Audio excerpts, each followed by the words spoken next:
Okay, let's be real for a second. Investing can feel incredibly complicated, right? You've got all these charts, all this jargon. It's a lot. But what if there was a smart, simple, and honestly, a really powerful tool that just cuts through all that noise? Well, there is. And today, we're going to break down exactly what an ETF is. Let's get right into it. And we're going to kick things off with this absolutely brilliant quote from investing legend John Bogle. This one idea, just buy the haystack, perfectly captures the big problem that most of us face when we try to invest. And you know what? It points us directly to the elegant solution we're about to explore. So, here's our game plan for this explainer. First, we'll talk about the big challenge. Then, we'll look at the simple solution. After that, we'll cover a key decision you'll have to make, show you how to choose the right one, and then wrap it all up with a final verdict.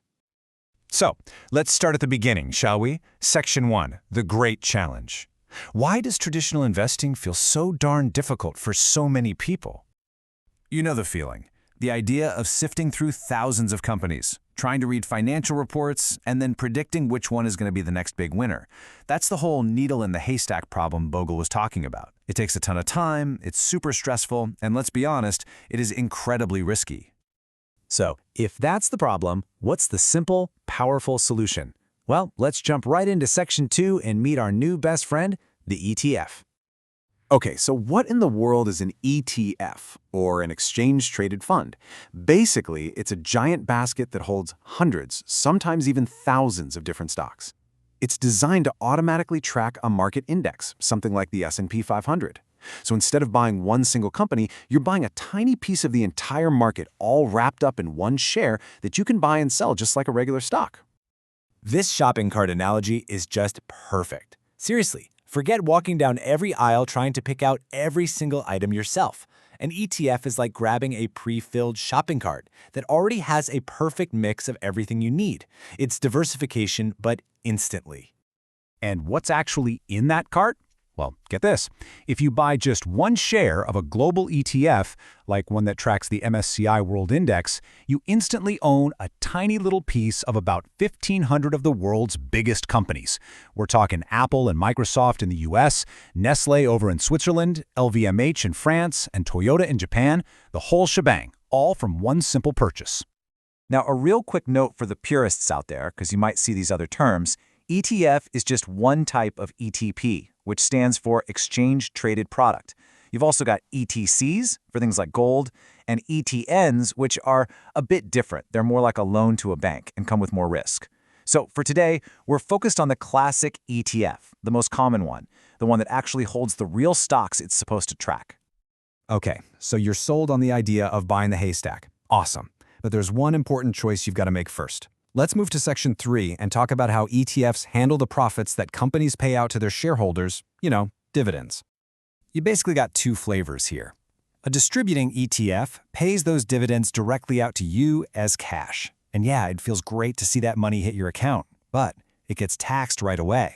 On the other hand, a capitalizing or accumulating ETF automatically reinvests those dividends for you. It uses them to buy more shares inside the fund. You don't see the cash, but your investment grows way faster thanks to the magic of compounding, all without you paying taxes on it until you eventually sell. So here's the bottom line, the really crucial point. Capitalizing is invisible, but it's optimized for long-term growth. Distributing is visible, it feels good, but it's taxed, and that tax creates a little bit of a drag on your returns over time. For most of us who are trying to build wealth, capitalizing is definitely the more efficient way to go. All right, so we know what they are, and we know the two main types. So, how do you actually pick a good one? Let's jump into Section 4 and I'll show you a simple checklist to make it easy. This checklist is your best friend. First, check the fees. Lower is always better. So try to find one under 0.5%. Second, how does it replicate the index? Most ETFs physically own the stocks, which is the safest bet. Some are synthetic and use complex derivatives. For most people, just stick with physical. It's easier and safer. Third, check the fund size. Bigger is usually better and means it's less likely to close down. We already covered step 4, picking capitalizing or distributing. And finally, you just need its unique code, the ISIN or ticker, to look it up. And then make sure your broker actually offers it. Simple as that. All right, let's bring it all home now. What's the final verdict when we put an ETF head-to-head against trying to pick individual stocks? First, let's just quickly run through those key advantages one more time. With an ETF, you get instant diversification, incredibly low fees, they are super simple and easy to buy, they track the market for you automatically, and the fund itself is very, very safe. This slide really says it all, doesn't it? The difference is just stark. With an ETF, you get hundreds of companies, which spreads out your risk and makes it way lower than betting on a single stock. But maybe the biggest thing is the time and skill. An ETF is easy and automatic. For most people who just want to build wealth steadily over the long run, the choice is pretty clear. And really, it all comes down to this exact aha moment. It's not some scary, complex financial thing.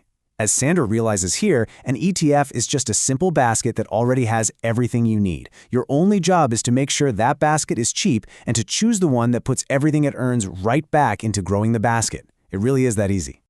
Which leaves us with just one final question, the same one we started with. Now that you know how simple and powerful this can be, are you ready to stop looking for that tiny little needle and just buy the whole haystack?